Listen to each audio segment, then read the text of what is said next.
မင်းယုံနိုင်ပါမလားအိမ်တော်ဒီမျိုးသမီးငယ်တူဟာသူမကိုသူမစိတ်ကြည်ညံမှုရောက်ဖို့အတွက်လေယောက်ျားကိုအတိမပေးဘဲ online ကရတဲ့ရီစားနဲ့ဟိုတယ်မှာအခန်းသွားဖွင့်ခဲ့တယ်ဘသူကသိမှလဲသူမဟာခီးဆောင်တက်တာကြီးကြီးတဲ့ထက်ခံရပြီးလူသူမသိတဲ့တော်ရိုင်းညီရိုင်းထဲမှာစွန့်ပစ်ခံရလိမ့်မယ်လို့အချိန်2015ခုနှစ်ဖေဖော်ဝါရီလ10ရက်နေရာအန်ဝီပြည်နယ်မှာအန်ရှမ်းမြို့ဒီနေ့မှာရဲတပ်ဖွဲ့ထံအမှုဖွင့်တိုင်ကြားချက်တစ်ခုရောက်ရှိလာပါတယ်အမျိုးသားတဦးကသူ့ရဲ့ဇနီးဖြစ်သူဝန်လီပျောက်ဆုံးသွားကြောင်းရဲတပ်ဖွဲ့ကိုလာရောက်တိုင်ကြားခဲ့တာပါသူ့ရဲ့ပြောပြချက်အရဇနီးဖြစ်သူဟာဖေဖော်ဝါရီ3ရက်နေ့ကဟက်ဖေးမြို့ကနေမာအန်ရှမ်းမြို့ကိုလူရအမည်ရှိအမျိုးသမီးတဦးနဲ့တွေ့ဖို့လာခဲ့တာဖြစ်ပါတယ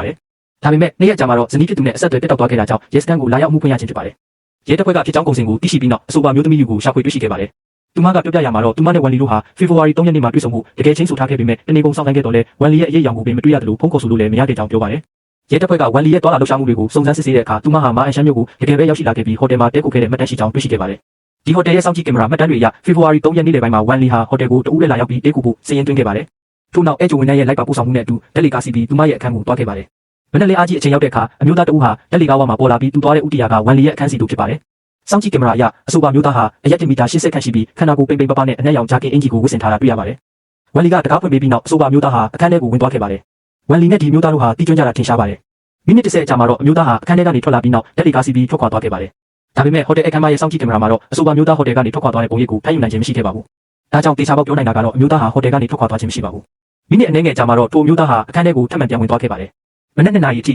305အခန်းတကားဟာရုတ်တရက်ပွင့်လာပြီးဝန်လီဟာတကားကနေအတင်းယုံထွက်ပြေးလာခဲ့ပေမဲ့နောက်ကနေလက်တစ်ဖက်ကလှမ်းဆွဲပြီးအခန်းထဲကိုပြန်ဆွဲသွင်းသွားခဲ့ပါတယ်။ဒီအချိန်မှာရဲတပ်ဖွဲ့ကသတိပြုမိတာကတော့ဝန်လီဟာဖက်နှက်စီးမထားပါဘူး။ဒါပေမဲ့ဝန်လီရဲ့မျက်နှာအမူအရာအရသူမဟာကဲကြပါဦးလို့အော်ဟစ်နေပုံရပြီးတစ်ဖက်လူရဲ့အတင်းအဓမ္မပြန်လဲဆွဲခေါ်ခြင်းကိုခံလိုက်ရတာဖြစ်ပါတယ်။ဒီနောက်ပိုင်းမှာတော့စောင့်ကြည့်ကင်မရာထဲမှာဝန်လီရဲ့အရေးအယောင်ကိုဘယ်တော့မှထပ်မတွေ့ရတော့ပါဘူး။ဒါဆိုရင်ဝန်လီနဲ့ဒီမျိုးသားဟာဘာပတ်သက်မှုရှိနေတာလဲ။ထို့နောက်ရဲတပ်ဖွဲ့ကဝန်လီရဲ့မိသားစုဝင်တွေကိုလာရောက်ခေါ်ယူပြီးတက်တေခံခိုင်းတဲ့အခါသူတို့အားလုံးကဒီမျိုးသားကိုမသိရှိကြောင်းပြောဆိုကြပါတယ်။ဒါပေမဲ့စောင့်ကြည့်ကင်မရာကိုဆက်လက်စစ်ဆေးတဲ့အခါမနက်3:16မိနစ်မှာအမျိုးသားဟာအခန်းတကားကိုဖွင့်ကောင်းပြူပြီးအပြင်ကိုဝေးဝဲကြည့်ရှုပြီးနောက်တကားကိုပြန်ပိတ်လိုက်တာကိုတွေ့ရပါတယ်။နိုင်ဝက်ကြာမှာတော့အမျိုးသားဟာသူ့ရဲ့မျက်နှာကိုအုပ်ထုပ်နဲ့ဖုံးကွယ်ပြီးအခန်းထဲကနေထွက်လာခဲ့ပါတယ်။သူပြန်လာတဲ့အချိန်မှာတော့သူ့လက်ထဲမှာအဖြူရောင်ပလတ်စတစ်အိတ်ပါလာခဲ့ပါတယ်။စုံစမ်းစစ်ဆေးမှုတွေပြုလုပ်ပြီးနောက်အမျိုးသားဟာဟိုတယ်ကနေထွက်ခွာပြီးအင်တာနက်ဆိုင်တစ်ဆိုင်ထဲကိုဝင်သွားခဲ့ကြောင်းသိရပါတယ်။အင်တာနက်ဆိုင်ရဲ့ကောင်တာဝန်ထမ်းထံကသိရတာကတော့အမျိုးသားဟာအရက်လာဝယ်တာဖြစ်ပြီးဝယ်ယူပြီးနောက်ထွက်ခွာသွားခဲ့တာပါ။သူပြန်ရောက်လာတဲ့အချိန်ကတော့မနက်9:20မိနစ်ရှိနေပြီဖြစ်ပါတယ်။ဒီတစ်ချိန်မှာတော့အမျိုးသားဟာအခန်းထဲမှာတနာရီခန့်ကြာအောင်နေပြီးမှပြန်ထွက်လာခဲ့ပါတယ်။သူဟာအခန်းအပူလာတာမဟုတ်ပဲဟိုတယ်ကောင်တာမှာဒီအနီးနားမှာကုန်းစုံစတိုးဆိုင်ကြီးစားရှိမရှိလာရောက်မြင်မြန်ခဲ့တာဖြစ်ပါတယ်။ဒါပေမဲ့သူကဘာဖြစ်လို့ဒီလောက်စောကြီးစတိုးဆိုင်ကိုတွားချင်နေရတာလဲ။ဒီတဲ့လို့စပေါ်မူတည်ပြီးရဲတပ်ဖွဲ့ကစူပါမားကတ်ရဲ့စောင့်ကြည့်ကင်မရာကိုစစ်ဆေးခဲ့တယ်။ဖေဖော်ဝါရီ4ရက်မနက်9:00နာရီခွဲမှာအမျိုးသားတစ်ယောက်ဟာစူပါမားကတ်မှာခီးဆောင်အိတ်ကြီးတစ်ခုကိုဝယ်ယူပြီးနောက်အခန်းထဲကိုအမြန်ပြန်သွားခဲ့တယ်။သူနောက်တစ်ချိန်ပြန်ထွက်လာတဲ့အချိန်မှာတော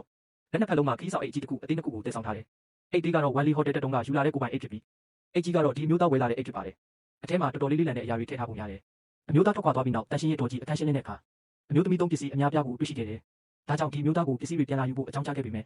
အဲ့ဒီအမျိုးသားကတော့မိတ်ကပ်အိတ်တစ်ခုနဲ့ခွက်တစ်ခုပဲယူပြီးထွက်ခွာသွားခဲ့တယ်။တန်ရှင်းရဲ့တော်ကြီးရဲ့အမတ်ရချက်အရာသူမအခန်းတန်ရှင်းရဲ့လုပ်ချိန်မှာကတင်ဟာအရန်ရှုပ်ပွားနေပြီးကတင်ကင်းပေါ်မှာလည်းသွေးကွက်အနေငယ်ရှိနေခဲ့တယ်။ဒါကလည်းရဲတပ်ဖွဲ့ကိုဝန်လီတယောက်အသက်အန္တရာယ်ပြုခံရပြီလားဆိုပြီးတန်တရားဝင်စေခဲ့တယ်။အခင်းဖြစ်ပွားပြီးနောက်အခန်းနံပါတ်305မှာဧည့်သည်ချို့ထပ်မံတိတ်ခုခဲ့ပြီးကတင်ကင်းကိုလည်းရှော့ဖို့ပြီးဖြစ်တဲ့အတွက်ရဲတပ်ဖွဲ့ခင်းဖြစ်ပွားရနေရကိုလာရောက်စစ်ဆေးချိန်မှာအသုံးဝင်တဲ့တဲလုံစာဘာမှမရရှိခဲ့ပါဘူး။ဒါပေမဲ့တန်ရှင်းရဲ့တော်ကြီးရဲ့ပြောပြချက်အရဟိုတယ်ကကတင်အောက်ခံစုပ်ကိုခဏခဏမရှော့ဖို့တကြောင်သိရတယ်။သွေးတွေကကတင်ကင်းကနေတစ်ဆင့်ကတင်အောက်ခံစုပ်ပေါ်ထိစိတ်ဝင်သွားနိုင်ခြေရှိပါတယ်။တေချာစစ်ဆေးပြီးနောက်မှာတော့ကတင်အောက်ခံစုပ်ပေါ်မှာသွေးကွက်ချို့ကိုတကယ်ပဲရှာဖွေတွေ့ရှိခဲ့ပါတယ်။နဲ့စစ်ဆေးချက်အရဒီသွေးကွက်တွေဟာပျောက်ဆုံးနေတဲ့ဝန်လီရဲ့သွေးဖြစ်ကြောင်းအတည်ပြုနိုင်ခဲ့တယ်။ဒါကြောင့်ရဲတပ်ဖွဲ့ကဝန်လီတည်ဆုံသွားပြီလို့ကောက်ချက်ချခဲ့ပါတယ်။ဝန်လီရဲ့အခန်းထဲကိုအကြိမ်ကြိမ်ဝင်ထွက်သွားလာခဲ့တဲ့ဒီမျိုးသားမှာတော့ပြစ်မှုကျူးလွန်ကြောင်းအဓိကတန်တရားရှိနေပါတယ်။ရဲတပ်ဖွဲ့ဟာအမျိုးသားဟိုတယ်ကထွက်ခွာသွားပြီးနောက်လှုပ်ရှားမှုလမ်းကြောင်းအရသူဟာ2ကီလိုမီတာလောက်လမ်းလျှောက်ပြီးနောက်စောင့်ကြည့်ကင်မရာတွေကနေပျောက်ကွယ်သွားတာကိုတွေ့ရတယ်။ဒါဟာအမျိုးသားဟာတစုံတရာသောတည်ယူပို့ဆောင်ရေးရင်ကိုစီးနင်းပြီးထွက်ခွာသွားတာဖြစ်နိုင်ခြေအလွန်များပါတယ်။အနားရင်ဟာထိုမျိုးသားရဲ့ပထမဆုံးရွေးချယ်မှုဖြစ်တင်ပါတယ်။ဒါကြောင့်ရဲတပ်ဖွဲ့ဟာအနီးနားဝန်းကျင်ကတက္ကစီတွေကိုစုံစမ်းစစ်ဆေးခဲ့ပြီးနောက်ဆုံးမှာတော့ဒီမျိုးသားရဲ့တွာလာရလမ်းကြောင်းကိုရှာဖွေတွေ့ရှိခဲ့ပါတယ်။တက္ကစီဒရိုင်ဘာရဲ့အမတ်ရချက်အရ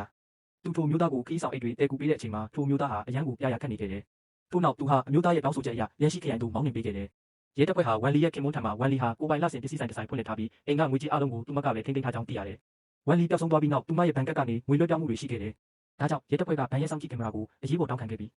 ငွေထုတ်သွားသူဟာအမျိုးသားတဦးဖြစ်ကြောင်းတွေ့ရှိခဲ့တယ်။ဒီအမျိုးသားဟာဝန်လီရဲ့အခန်းထဲကိုဝင်သွားတဲ့အမျိုးသားနဲ့တူဦးလည်းဖြစ်ပြီးရဲတပ်ဖွဲ့ကထိုအမျိုးသားအင်တာနက်ကဖေးမှာအင်တာနက်သုံးခဲ့တဲ့မှတ်တမ်းကိုပါစုံစမ်းသိရှိခဲ့ပါတယ်။ဒါကြောင့်ရဲတပ်ဖွဲ့ဟာထိုအမျိုးသားရဲ့မိသူမိဘဖြစ်ကြောင်းကိုသိရှိသွားခဲ့ပါတယ်။ဆွေယိုဟွာအသက်28နှစ်အန်ဝေးပြည်နယ်လျန်ရှိခရိုင်သားဖြစ်ပါတယ်။ရဲတပ်ဖွဲ့ဟာဆွေယိုဟွာရဲ့တွာလာရလမ်းကြောင်းကိုသိရှိပြီးနောက်သူ့ကိုဖမ်းဆီးဖို့စတင်ခဲ့ပါတယ်။ဖမ်းဆီးခံရပြီးနောက်ဆွေယိုဟွာဟာဝန်လီကိုတပ်ဖြတ်ခဲ့တဲ့ပြစ်မှုကိုဝန်ခံထွက်ဆိုခဲ့ပါတယ်။သူ့ရဲ့ထွက်ဆိုချက်အရသူနဲ့ဝန်လီဟာအွန်လိုင်းမှာတီးကျွမ်းခဲ့ကြပြီးဖေဖော်ဝါရီ3ရက်နေ့မှာလူချင်းတွေ့ဖို့ချိန်ဆခဲ့ကြတယ်။သူတို့နှစ်ဦးဆက်ဆံရေးရှိပြီးနောက်ဝန်လီကဆွေယိုဟွာထံမှအခန်းကအတွက်ငွေ200တောင်းခံခဲ့ရာညှဉ်းဆန်ခြင်းခံခဲ့ရတယ်။ရလဒ်အနေနဲ့ဝန်လီကဆွေယိုဟွာကိုပတ်စံမရှိဘဲအပြင်ထွက်ကစားတယ်ဆိုပြီးလောင်ပြောင်ခဲ့တဲ့အတွက်နှစ်ဦးသားစကားများရန်ဖြစ်ခဲ့ကြတယ်။အဲ့ဒီအတော်တွင်ဆွေယိုဟွာဟာဝန်လီရဲ့ပတ်စံအိတ်ထဲကပတ်စံတွေကိုမြင်ပြီးမကောင်းတဲ့စိတ်ကူးပေါက်လာကဝန်လီကိုဘဏ်ကတ်လူဝက်နံပါတ်ပေးဖို့အတင်းကျပ်တောင်းဆိုခဲ့တယ်။လမ်းမှာဝန်လီကအခွင့်ကောင်းယူပြီးထွက်ပြေးဖို့ကြိုးစားခဲ့တယ်။ဆွေယိုဟွာကဝန်လီထွက်သွားပြီးရဲတိုင်မှာကြောက်တဲ့အတွက်အခန်းထဲမှာတင်ဝန်လီကိုတပ်ဖြတ်ခဲ့ပြီး